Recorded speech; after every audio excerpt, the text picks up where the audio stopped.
लेकिन यदि मान लीजिए कि 20% बच्चों में भी इस वीडियो को देखने के बाद पॉजिटिविटी आती है, और लास्ट जो 40 दिन आपके बचे हैं, यदि उनको आप प्रोडक्टिव बनाते हो और इन 40 दिनों में आप ऐसी मेहनत करके चले जाते हो कि आपको अफसोस नहीं हो कि सर मैं कर नहीं पाया। क्योंकि ये जो टाइम होता है लास्ट का, वो ऐसा होता है जब बहुत सारी इंफॉर्मेशन आते हैं, और बहुत सारी इंफॉर्मेशन से भी ज्यादा सबसे खतरनाक स्थिति क्या होती है, जब अंदर से फील आने लग जाता है नहीं हो पाएगा, पिछड़ रहा हूं, टेस्ट में नंबर कम आ रहे हैं, समझ में नहीं आ रहा रिवीजन होगा कि नहीं होगा, किताबें ये भी बच गई, ये पार्ट तो बच ही गया, ये तो मैं कर ही नहीं पाया, और फिर घर वालों की अपेक्षाएं, इन सब के बीच में एक चक्रव्यूह में आप लोग फंस जाते हैं। और वो चक्रव्यूह में फंसा हुआ बच्चा एक प्रकार से ऐसा लगने लग जाता है कि यार नहीं होगा, और वो उसकी परफॉर्मेंस जो बहुत अच्छी चल रही थी, बहुत अच्छा पढ़ रहा था, वो एकदम से गिरावट होने लग जाती है। और अपने आप से विश्वास खोते खोते एग्जाम के जब 20 दिन बचते हैं, तब तक उसे लगने लग जाता है कि मैं कंप्लीटली कंपटीशन से बाहर हो चुका हूँ। और ये आप मान के चलिए हर कंपटीशन में सिचुएशंस बच्चों के साथ आती हैं जो लास्ट टाइम होता है। इसलिए लास्ट जो 30 से 40 दिन होते हैं, वो टाइम होता है सेल्फ अवेयरनेस का, वो टाइम होता है माइंडफुलनेस का। माइंडफुलनेस वर्ड में क्यों जोड़ रहा हूँ, पढ़ाई सब बच्चे करते हैं, सब मेहनत कर रहे हैं, हमें दिनेश सेवा चयन बोर्ड के पैटर्न का पता है कि बहुत ज्यादा हार्ड नहीं आता, नॉर्मल आता है। अब इस समय माइंडफुलनेस का मतलब हम सजग बने, यार इस समय मैं 30 से 40 दिन में क्या क्या चीजें कर सकता हूँ, और क्या क्या चीजें मुझे करनी चाहिए, किन चीजों के ऊपर मैं ध्यान दूं।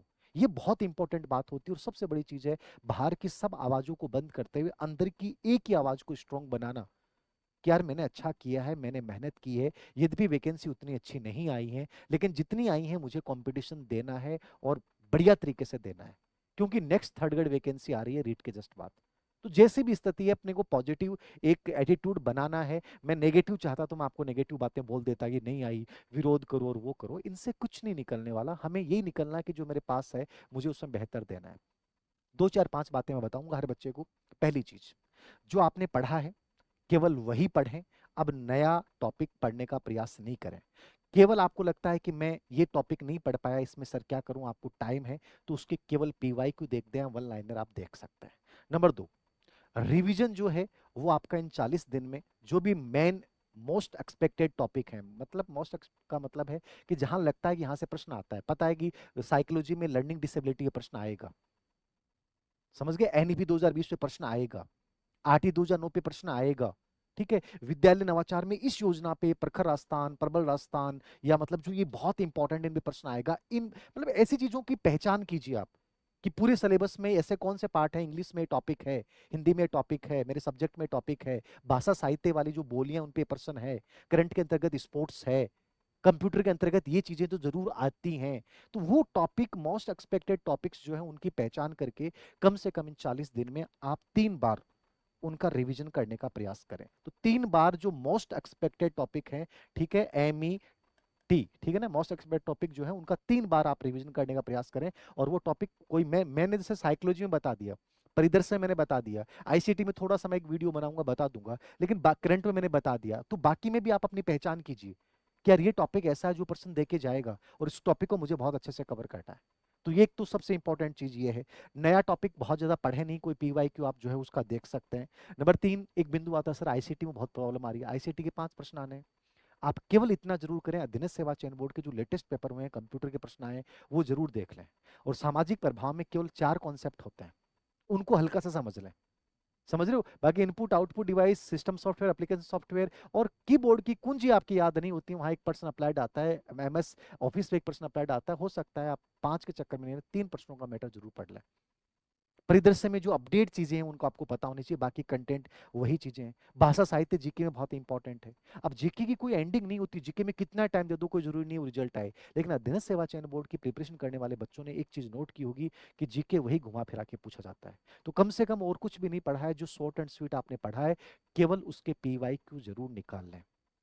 मॉडल पेपर चाहे मत निकालो, मार्केट में बहुत सारे प्रश्नों की बुक आ रखी है, कोई जरूरी नहीं है, लेकिन अध्ययन सेवा चयन बोर्ड के पीवाईक्यू एक बार हल्के से पूरे जीके के रिवाइज कर जाओ, ये बहुत जरूरी है।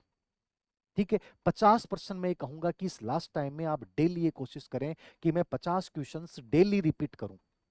50% तो मैं कम से करूं, यदि 100% 100 तक आप जाते हो तो बहुत बढ़िया, 50 से 100 क्वेश्चन आप डेली रिपीट कीजिए। ये बहुत जरूरी बात बोली है मैंने, यदि आपको बहुत अच्छे से ये चीजें करनी है। ठीक है। तीसरा, आपके दिमाग में आता है, कई बच्चे मेरे से बात करते हैं कि सर मैंने उसकी टेस्ट सीरीज ज्वाइन कर रखी है।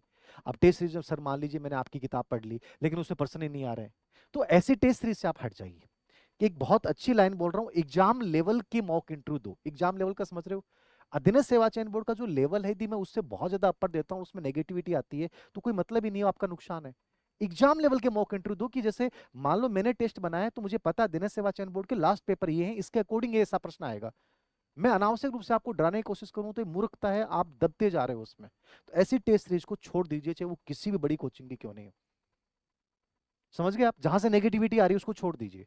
हाँ, अपने अकॉर्डिंग सेल्फ पढ़िए, जितना रिवीजन कर सकते हैं उतना करिए, जितना दौड़ सकते हैं इस समय दौड़िए, 3 बार 4 बार रिवीजन कर सकते हैं, पीवाईक्यू देख सकते हैं, जो आपका कुछ पार्ट छूट गया उसको जितना रिवाइज कर सकते हैं उसको कीजिए। लेकिन किसी टेस्ट सीरीज के दबाव में आकर और अपने ऊपर अविश्वास पैदा कर लेना, मैं इन दिनों इतने बच्चों से मिला हूं, इतने बच्चों ने मेरे को कहा कि सर हार गए हम तो। ये चीजें इंपॉर्टेंट नहीं, और मैं फिर बोल रहा हूँ, नंबर इंपॉर्टेंट नहीं है टेस्ट सीरीज के, सबसे इंपॉर्टेंट है आपकी गलतियां कम हुई कि नहीं हुई, नेगेटिव मार्किंग कम हुई कि नहीं हुई, क्या आपने जो कॉन्सेप्ट पढ़े हैं उसके आधार पे प्रश्न आ रहे हैं कि नहीं आ रहे हैं, ये ज्यादा इंपॉर्टेंट है। लेकिन किसी टेस्ट सीरीज के नंबरों के आधार पे आप अपने कंटेंट को इस समय चेंज कर दो और कोई बुकलेट लाके पढ़ना शुरू कर दो, नोट्स लाके पढ़ना शुरू कर दो, ये केवल और केवल मूर्खता है, इसके अलावा कुछ भी नहीं है। करंट को लेकर मैंने पहले भी चर्चा की थी। करंट में कई बच्चे कह रहे हैं सर गाइड लाएं, या हमने सूजस की एक किताब ले रखी है, आर्थिक समीक्षा के लिए रखी है। अरे छोड़िए, केवल कोई एक वार्षिकांक लेके आइए, उस पर पूरा विश्वास रखिए, और उस वार्षिकांक, जितने भी वार्षिकांक आएंगे सब एक दूसरे कॉपी आएंगे। एक वार्षिकांक पढ़िए, उसको बार बार रिपीट कीजिए, और उसमें मैंने 3 4 पार्ट बताए, उनको जो मोस्ट एक्सपेक्टेड टॉपिक है उनके ऊपर कंप्लीटली ध्यान दीजिए, बहुत जरूरी है।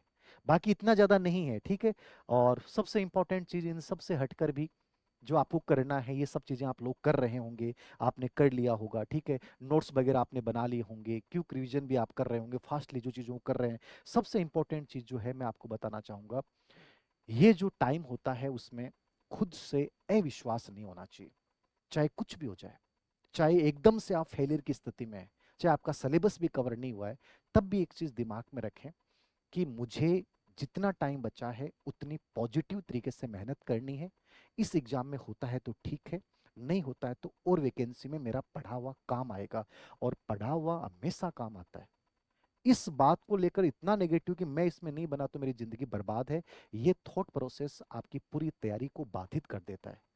और मोबाइल का और सोशल मीडिया का इस समय जितना कम यूज करोगे उतना तुम लोगों के लिए बेहतरीन होगा।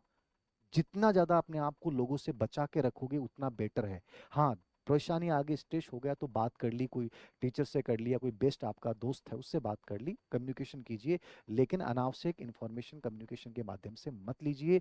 यही मैं कहूँगा, ये 40 दिन चाहें तो आप इनको 100 दिन बना सकते हो मेहनत करके, यानी ऐसा पढ़ सकते हो, और चाहें तो इन 40 दिन को आप नेगेटिविटी लाकर कंप्लीटली बर्बाद कर सकते हो, और इस कंपटीशन से पहले ही बाहर हो सकते हो। और इससे बाहर हो जाओगे तो मान लेना अगले कंपटीशन से ही बाहर हो जाओगे, क्योंकि ये प्रेशर क्रिएट कर देगा कि तू उस समय ही नहीं कर पाया तो अगले में कैसे पास होगा।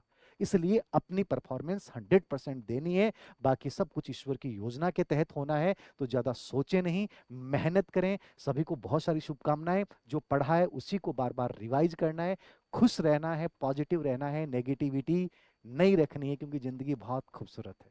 Thank you very much.